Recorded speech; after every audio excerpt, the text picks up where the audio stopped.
하나님 말씀 함께 나누도록 하겠습니다. 로마서 강의 25번째 시간 신자 되어짐의 기쁨과 능력이라는 제목으로 하나님 말씀을 증거하겠습니다. 이걸 참 이런 설교하는 게 참 힘든데 오늘은 이렇게 포인트를 잡으려고 그래요. 예수를 믿지 않는 분들, 아직까지 예수님이 확실하게 믿어지지 않는 분들에게는 이렇게 권면을 드리고 싶어요. 예수님을 믿는다는 것이요, 그냥 추상적이고 막연한 게 아니에요. 절대로. 그러니까 예전에 저 어릴 때만 해도, 지금도 그런 분들 계신지는 잘 모르겠는데, 이렇게 전도하시는 분들, 로방전도 하시는 분들이 맨날 여기다 빨간 띠 두르고 외치는 게 있어요. 예수 천당 불신지옥이잖아요. 그죠? 그러면 저는 어릴 때 그게 뭐 무조건 믿는 건 줄 알고 그렇게 좋게 봤는데, 제가 성경을 알고 성경을 이렇게 공부를 하고 알아가다 보니까 복음이라는 것이, 하나님이라는 것이 그렇게 단순화시킬 수가 없다라는 걸 알게 됐어요. 그리고 너무나 사실은 그 많은 걸 요약해버렸기 때문에 그 말이 사실은 하나님을 다 표현할 길이 없는 거예요. 근데 불신자들한테 예수 천당 불신지옥 그러면 그 내용을 모른 채로 그 메시지를 들으면 거부 반응이 일어나잖아요. 거부 반응이 일어나고 저 예수쟁이들 정말 막 그냥 열성은 막 남달라가지고 저 예수쟁이들 난 싫어. 그러니까 그런 분들한테는 오히려 전도를 하는 게 아니라 전도의 걸림돌이 돼버리는 걸 참 많이 봐요. 그러니까 저 같은 목회자는 이런 거, 여기 목사님들도 계시지만 성경을 알아야 하거든요. 여러분, 하나님을 어떻게 아세요? 어떻게 만났어요? 꿈속에서 갑자기 주님이 나타나셔 계시를 주셨나요? 나를 믿어라, 내가 너를 구원한다 하셨나요? 그게 아니고요. 그건 신비주의라고요. 신비주의는 여러분 신앙이 아니에요. 그건 무당하고 똑같은 거예요. 그쪽으로 빠지지 말라고 제가 수도 없이 말씀드리잖아요. 영적인 게 그런 게 아니에요. 여러분, 진짜 믿음이라는 거는 말씀에 기초하는 거예요. 우리가 하나님을 어떻게 아냐면 말씀을 통해서 아는 거예요. 그러니까 말씀을 모르고는 하나님을 알 수 있다 없다? 없는 거예요. 그러면 말씀을 모르고 하나님을 믿는다? 그거 다 거짓말이에요. 제가 100% 장담하지만 거짓말이에요. 그냥 교회 생활하는 거예요. 교회만 왔다 갔다 하는 거예요. 근데 진짜 놀랍고 충격적인 거는 교회를 다닌다는 사람 중에 무려 60%, 70%가 성경을 한 번도 읽어본 적이 없대요. 충격 아니에요, 여러분? 한 번도 일독을 한 적이 없대요. 그냥 목사님들 설교 듣는 게 전부래요. 그래 놓고 자기는 크리스찬이래요. 그 도대체 뭘 믿는 거예요? 성경을 알지 않고 성경을 읽지 않고 하나님을 어떻게 알아요? 아시겠습니까? 그거를 지성적이라고 얘기하지 마시고 막 신비적인 것이 아니라고 막 우리 목사님은 능력이 없다고 이렇게 얘기하지 마시고 말씀을 잘 풀어서 말씀을 있는 그대로 선포하고 있는 그대로 가르치는 목회자가 진짜 목회자고요. 그 하나님의 말씀을 여러분이 잘 받아 먹어서 아는 만큼 변화되는 게 크리스찬이에요. 네, 아시겠죠? 그럼 내 삶에 변화가 안 일어난다. 이유는 뭐겠어요? 모르기 때문이에요. 저는 예수님 아는데요. 아니요, 모르기 때문이에요. 모르니까 변화가 안 돼요. 알면 변화돼요. 네, 아시겠죠? 그럼 오늘도 설교 끝이에요. 여러분, 이게 핵심인데, 이렇게 간단한데 이거를 우리가 알지 못하고 관심도 없고 노력하지도 않고 성경 한번 펴보지도 않고 예수님이 어딨어? 하나님이 어딨어? 그거 다 뻥이야. 다 소설이야. 그럼 2000년 동안 그 기독교를 믿어온 사람들은 뭐냐고요? 목숨을 바쳐서 순교를 한 사람들은 뭐냐고요? 다 바보 멍청이어서 미친 사람들이어서 그렇게 된 건가요? 아니에요. 여러분, 저 미친 사람으로 보이세요? 동우 형제님, 뭔가 이렇게 미친 사람처럼 보이세요? 저 정상이에요. 저 정상적으로 사고 다 하는 사람이에요. 그런데 제가 목사라서가 아니라 성경을 읽어보니까 부인할 수가 없는 거예요. 그러면 여러분, 만약에 아주 정말 이렇게 얘기해 볼게요. 성경이 거짓말이라면, 하나님이 없다면, 여러분, 그러면 기독교는요, 인류 최대의 사기 집단이에요. 2000년 동안 울고 먹은 거예요. 예? 그렇잖아요. 그 목사들은 다 사기꾼이고요. 그런데 여러분, 일말에 아무리 자기가 신앙이 없더라도 일말에 인간이라는 것이 양심이라는 게 있는데 어떻게 자기가 확신하지 않고 자기가 믿지 않는 것을 누구한테 전하고 가르치겠어요? 그러니까 여러분, 이거는 제가 여기서 맨날 설명해야 소용없어요. 여러분이 성경을 공부하시고 성경을 읽으시고 성경을 정말 제대로 한번 읽어봐서 내가 한번 하나님이 진짜 있는지 없는지 좀 알아봐야 되겠다. 목사님 좀 알려주세요. 좀 가르쳐주세요. 제가 얼마든지 시간 내드린다니까요. 밤 12시까지라도 하겠다니까요. 네. 그거예요. 그런데 그 복음을 예수 첨단 불신지역으로 그렇게 단순하게 설명할 수 없어요. 그러면 제가 오늘 설명드리는 걸 잘 한번 들어보세요. 우리가 로마서 1장부터 7장까지의 내용을 지난주까지 이제 7장을 다 완료했는데 여러분 7장까지의 결론이 뭐냐면 한마디로 인간은 뭐다? 인간은 죄인이다예요. 그래서 제일 먼저 신앙을 받아들인다는 것은 첫 번째로 뭘 깨달아야 되냐면 이거예요. 여러분 창세기 4장 25절 26절 보면 이런 말씀이 나와요. 아담이 다시 자기 아내와 동침하였다. 그러니까 범죄한 아담이, 하나님을 거부하고 불신한 아담이 아내와 다시 동침하여서 마침내 그의 아내가 아들을 낳았는데 그 하나님이 가인에게 죽은 아벨 대신에 다른 씨를 나에게 허락해 주셨는데 그의 아내는 아이의 이름을 셋이라고 하였다. 그리고 셋도 아들을 낳았는데 그 아이의 이름을 뭐라고 불러요? 에노스. 이 첫 번째 기준은요, 자기 발견이 신앙의 핵심인데요, 시작인데요. 그 첫 번째가 뭐냐면요, 에노스라는 사실을 발견하는 거예요. 여러분, 에노스라는 이름의 뜻이 뭐라고 그랬습니까? 이거를 히브리어로 그대로 직역하면 뭐라고 그랬어요? 기억나세요? 이거는 여러분 절대 잊어버리면 안 되는 단어예요. 중요한 단어예요. 뭐라고 그랬습니까? 네, 죽을 수밖에 없는 존재라는 뜻이에요. 사망이라는 뜻이에요. 사망. 그러니까 선한 것이 없는 존재, nothing이라고 nothing. 아담하고 같은 말이라고요. 그러니까 에노스라고 이름을 졌대요. 자, 여러분 여기 부모님들 계신데 세상에 자기 자식의 이름을 지을 때 예? 옥동자 막 이렇게 뭔가 복을 받을 거를 기대하는 마음으로 좋은 이름을 주려고 하는 게 부모 마음 아니에요? 근데 어떤 부모가 자식의 이름을 지으면서 죽을 수밖에 없는 존재라고 이름을 짓겠어요?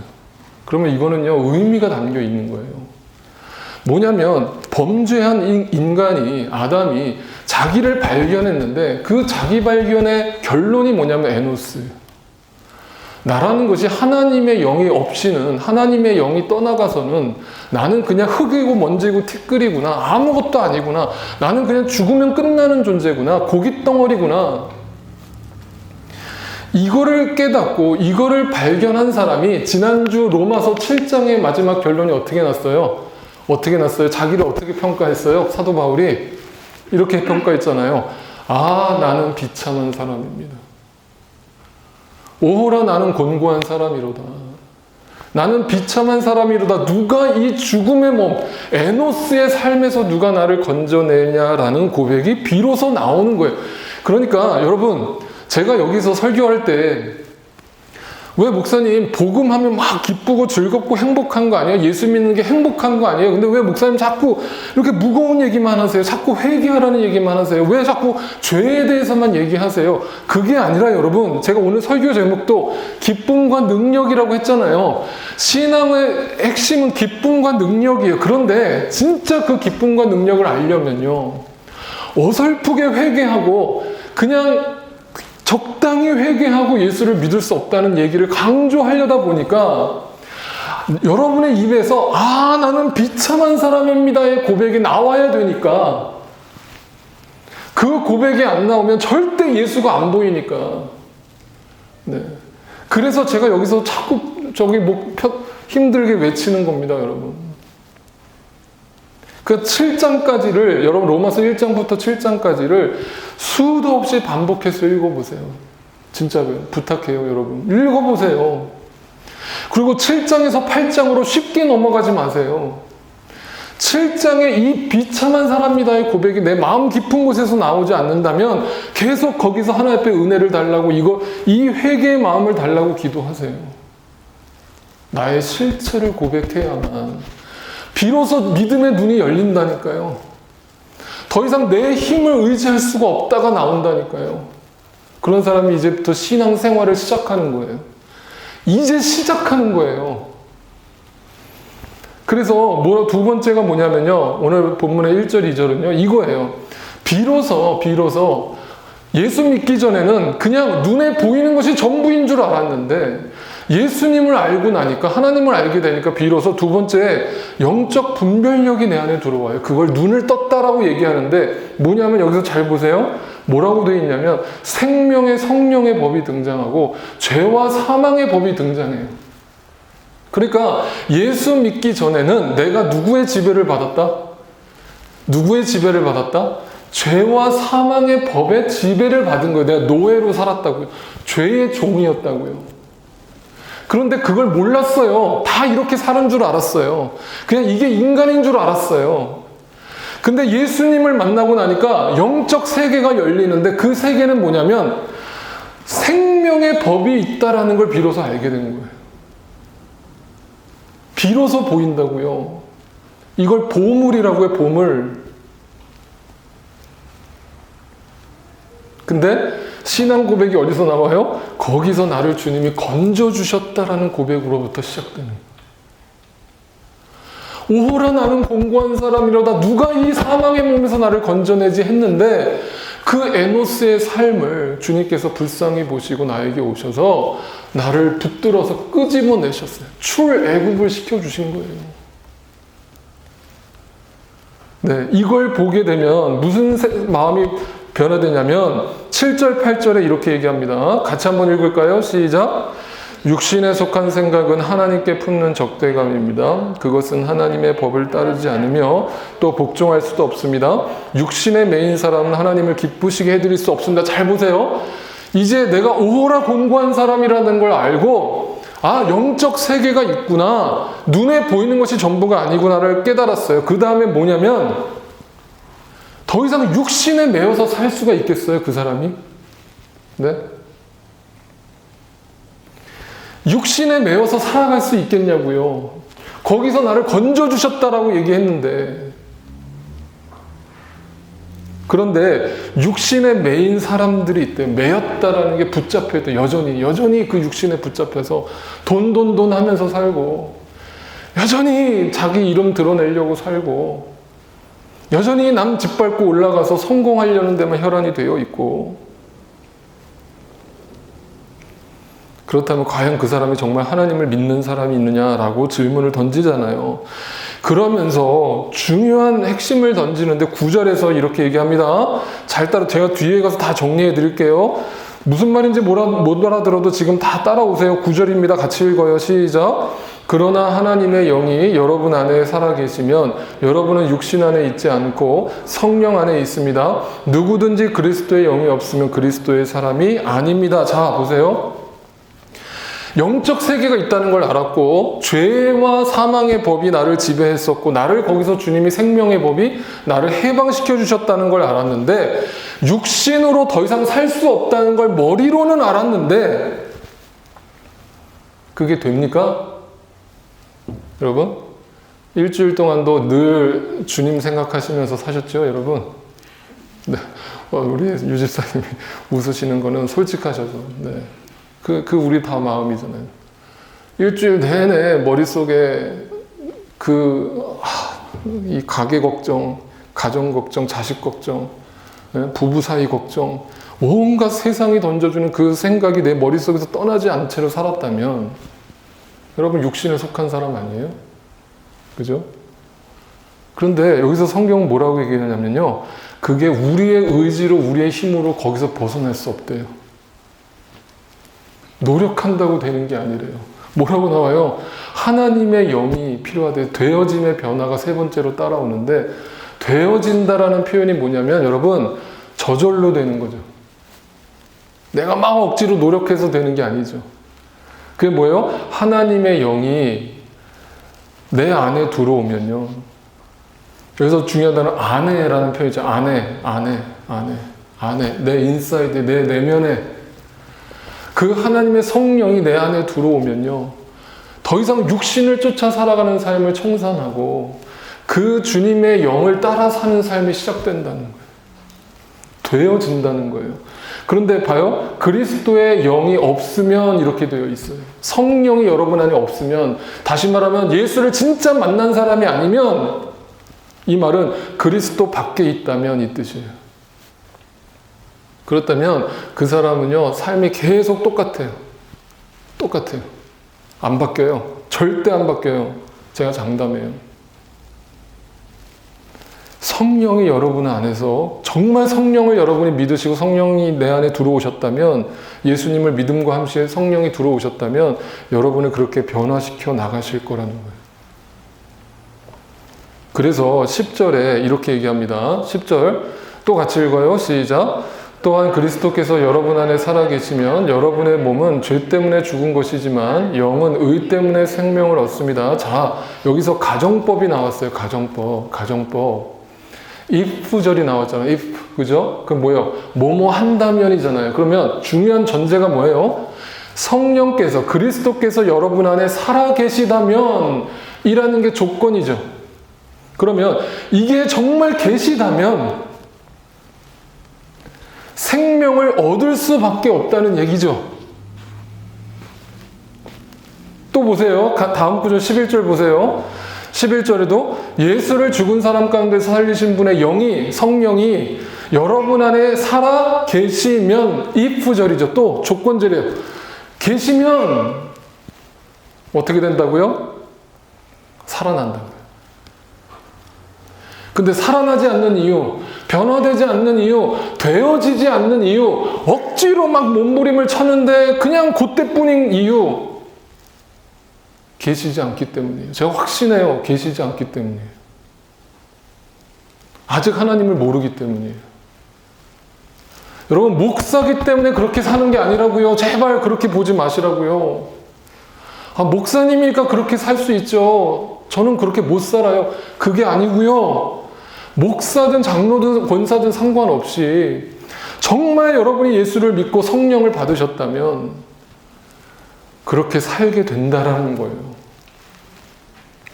그래서 이제 중요한 정리할게요.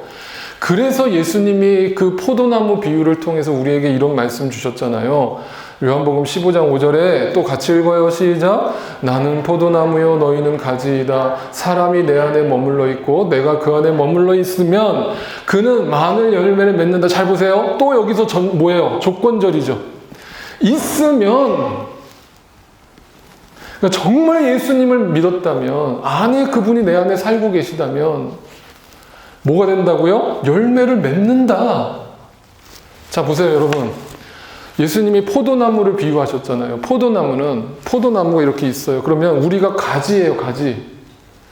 그럼 예수님이 포도나무예요. 그러면 우리의 역할은 붙어 있기만 하면 되는 거죠. 그런데 가지가 저 뿌리한테 명령을 내려. 야, 영양분 좀 공급해줘.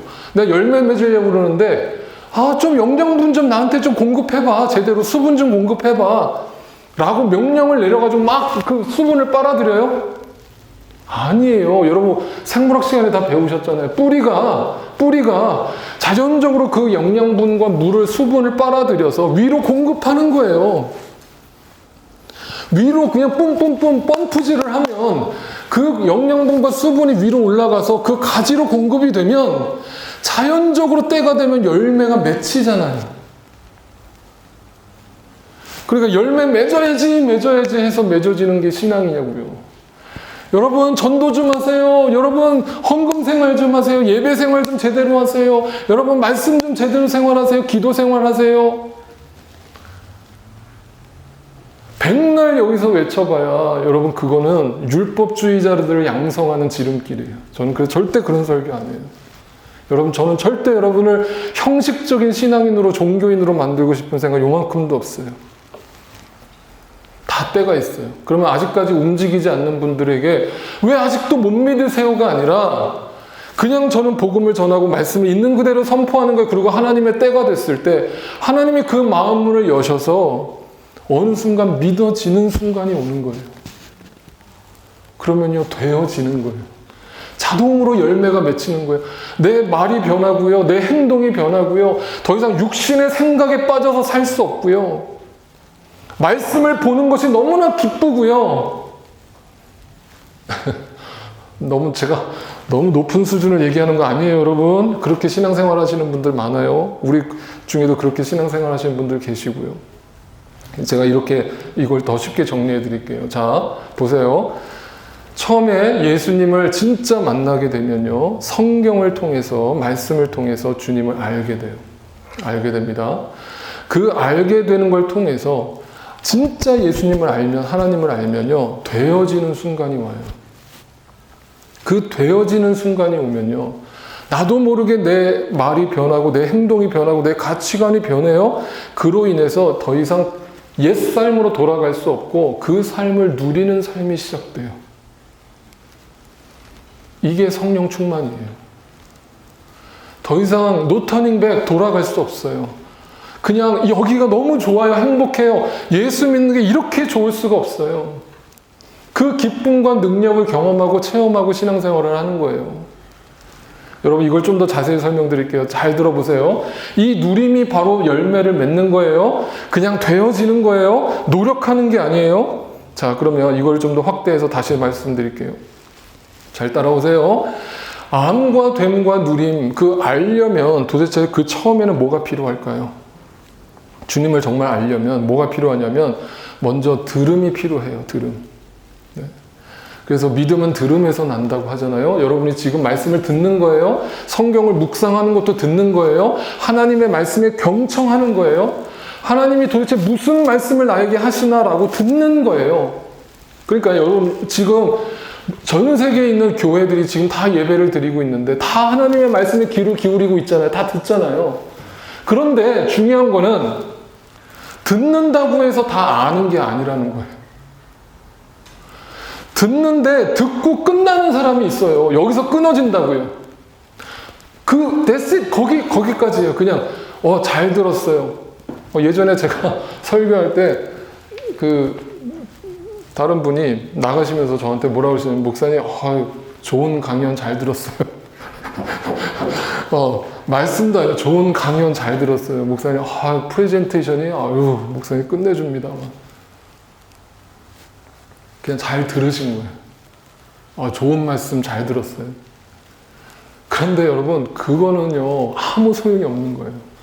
굳이 이 시간에 여기 와서 앉아서 들을 이유가 없는 거예요. 정말 중요한 거는 뭐냐면, 그 들음에서 끝나면 도대체 그 다음에 무슨 일이 벌어지냐면요, 그 사람이 계속 그냥 듣는 수준에서 만족해요. 듣는 수준에서. 그러니까 목사 설교만 듣는다고 해서 여러분 신앙이 생기지 않아요. 여러분이 직접 성경을 보셔야 한다고요. 왜 자꾸 종교개혁 이전으로 돌아가려고 그러세요? 그런데 그 들으면 그 듣는 수준에서 끝나면요, 종교화가 일어나요. 종교화.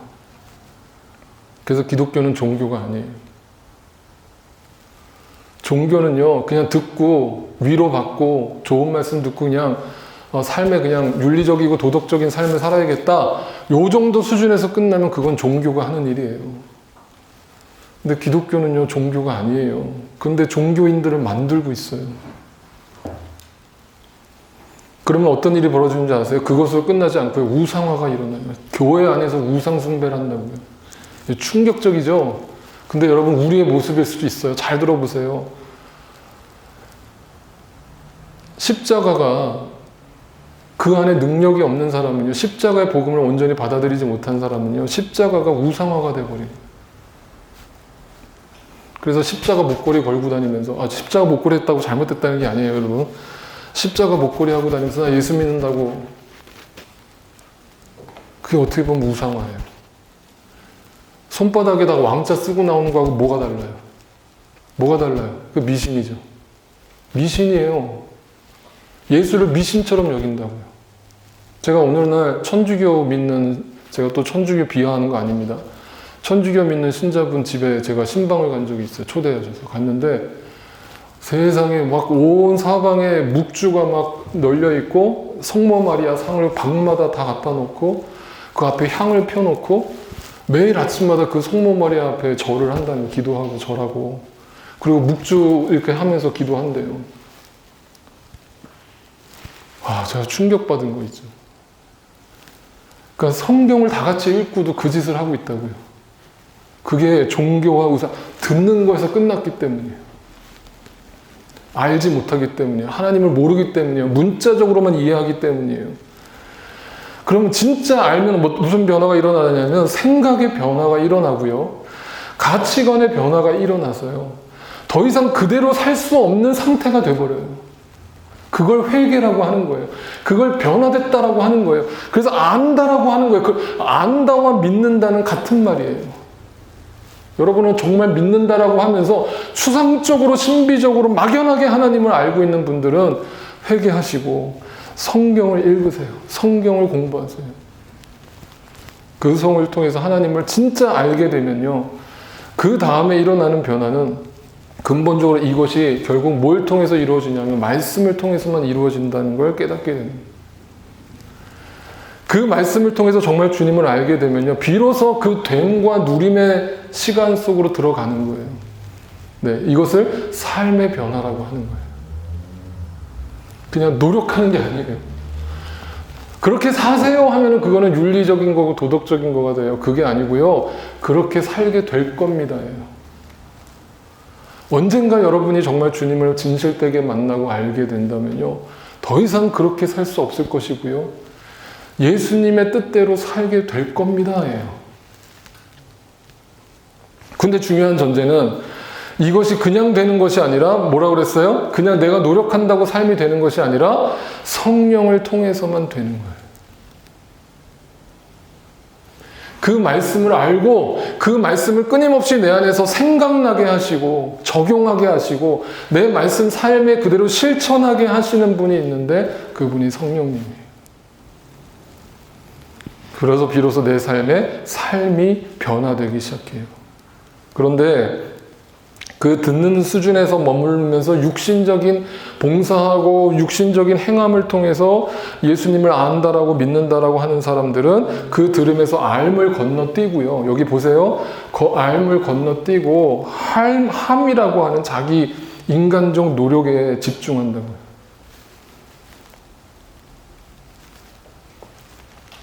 제가 목회하면서 깨달은 게 있어요. 이렇게 새로 오시는 분들이나 또 저희 교회 기존에 계셨던 분들이나 뭔가 봉사하고 싶다. 목사님 봉사하고 싶어요. 저 봉사 이거 시켜주세요. 저거 시켜주세요. 그럴 때 제가 이제 함부로 안 시키려고 그래요. 예전에는 그걸 통해서 또 깨닫는 게 있겠지 하고 이렇게 막 하겠다 그러면 맡겼는데 이제는 저는 그분의 정말 신앙적인 상태를 더 점검하고 그 다음에 아직 맡길 상태가 아니라 그러면 저는 좀 더 기다려 봅시다라고 얘기하고 싶어요. 왜? 자칫 잘못하면 내가 하려고 할 수가 있어요. 정말 주님을 모르는 상태에서 아직 예배에 집중하고 말씀에 집중해서 그 은혜를 충분히 받아 먹어야 될 타이밍인데 막 아직 알의 단계를 거치지 않았는데 막 뭔가 하려고 그럴 때 이제 아니요 좀만 기다립시다. 좀만 천천히 합시다. 왜? 그러다가는 10중 8구 나중에 포기합니다. 포기해요. 네, 지쳤대요. 시험 들었대요. 나 못하겠대요. 이제 교회 안 다니겠대요. 그게 뭐야? 다 육신의 생각이에요. 성령이 내 안에 계시지 않기 때문이에요. 하나님을 알지 못하기 때문이에요. 네. 여러분, 제가 지난주 마가복음 수요일날 설교했는데 마가복음이 제자도회를 주제를 다루고 있는데 제자들을 어떻게 비하하고 있는지 말씀드렸죠. 얼마나 정말 이렇게 못 알아듣는 인간이 없는 거예요. 예수님 볼 때. 그러니까 계속 예수님이 제자들을 혼내는 거예요. 마가복음 읽어보면 제자들 진짜 괴로웠겠다. 맨날 예수님한테 혼나는 거예요. 도대체 니네 언제 믿을래? 언제 믿을래? 그게 뭐예요? 알매 단계에 이르지 않았기 때문이에요. 3년을 예수님을 쫓아다녔는데 그냥 듣는 수준에 머물러 있었어요. 그러니까 변화가 안 일어나요. 예수님이 누가복음에서 부활하신 예수님이 제자들을 다시 찾아가셔서 그 부활하신 예수님이 딱 나타났는데 제자들의 반응이 주님 말씀대로 주님 부활하셨군요. 할렐루야 이렇게 고백하는 게 아니라 유령이다. 조금 더 믿지 않고 있었던 거예요. 조금 더. 설마 분명 내 눈앞에서 죽는 걸 내가 봤는데, 무덤 안에 들어가는 걸 내가 봤는데 어떻게 사람이 죽었다가 다시 살아나? 이건 불가능해. 귀신이다. 그러면서 막 기겁을 해요. 그 예수님이 얼마나 화가 났을까요? 그러니까 그 제자들을 향해서 예수님이 누가복음에서 뭐라고 하시는지 아세요? 이렇게 얘기해요. 예수께서 이르실 때 어찌하여 두려워하며 어찌하여 마음에 의심이 일어나느냐. 아직도 나를 모르느냐? 아직도 눈에 보이는 것이 전부라고 생각하느냐? 아직도 의심하느냐? 아직도 네가 더 하나님보다 뛰어나다고 생각하느냐? 네가 성경 이 인생을 다 안다고 생각하느냐? 너는 저 우주 끝까지 가본 적이 있느냐? 이 우주가 어떻게 시작됐는지도 알지 못하는 그 작은 브레인으로 네가 어떻게 다 안다고?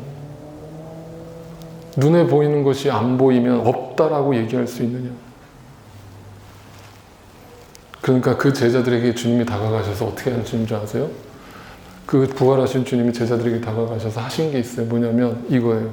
45절에 이에 그들의 마음을 열어 성경을 깨닫게 하시오. 듣는 수준에서 머물러 있던 제자들에게, 눈에 보이는 것만 가지고 믿는다고 착각하고 있던 그들에게 비로소 주님이 성령으로 그 마음을 열어 제끼는 거예요. 그리고 성경이 드디어 눈에 들어오기 시작하는 거예요. 그때 변화가 일어납니다. 그들이 비로소 주님의 증인된 삶을 살기 시작하는 거예요. 윈니스. 법정 용어라고 그랬잖아요. 목격한 거예요. 아, 이게 하나님이구나. 아, 이게 예수 그리스도구나. 아, 이게 성경이구나. 이제 알았다. 이제 알았으니까 이제 되어지는 거예요. 이제는 제자가 되어지는 거예요. 크리스찬이 되어지는 거예요. 증인이 되어지는 거예요. 그래서 오늘 4절, 5절에 이런 말씀이 결론이에요. 그래서 증인된 삶을 사는 거예요. 그래서 결론이 뭐냐면 4절, 5절에 같이 한번 읽어요. 시작. 그것은 육신을 따라 살지 않고 성령을 따라 사는 우리가 율법이 요구하는 바를 이루게 하시라는 것입니다. 육신을 따라 사는 사람은 육신에 속한 것을 생각하나 성령을 따라 사는 사람은 성령에 속한 것을 생각합니다. 내 생각이 변하는 거예요. 가치관이 변하는 거예요. 삶의 자세가 바뀌는 거예요. 그러니까 육신을 따라 살지 않아요. 이제 내 안에 계신 성령이 이끄시는 대로 살아요. 말씀 가까이 하고 기도 생활하고 주님의 증인된 삶을 살기 시작하는 거예요. 비로소. 이 말을 기억하세요. 잊지 마세요, 여러분. 이 말을 기억하세요. 육신을 따라 살지 않고 성령을 따라 사는 우리. 네. 이걸 크리스찬이라고 하는 거예요. 이걸 주님을 안다라고 하는 거예요. 이걸 주님을 믿는다라고 하는 겁니다. 네. 이 말이 지금 무슨 말인지 도무지 안 들리시는 분들이 있을 거예요. 괜찮아요. 괜찮아요. 분명히 때가 있을 거예요. 그것만 기억하세요. 여러분의 노력으로 되는 거 절대 아니에요. 분명히 주님께서 그 마음을 열어주셔서 성경이 읽혀지고 성경이 보이기 시작하는 타이밍이 분명히 올 거예요. 저도 그랬어요. 저도 그랬어요.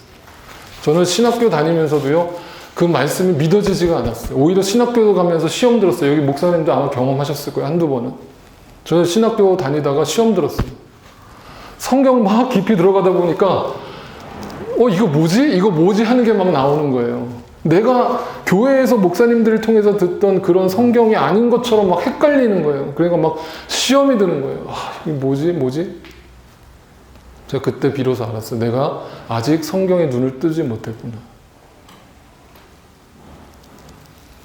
근데 그게 딱 열리고 나니까 비로소 제가 목회자가 아니라 그냥 크리스찬이 된 거예요. 쉽게 말하면. 그 주님을 진짜 만난 거예요.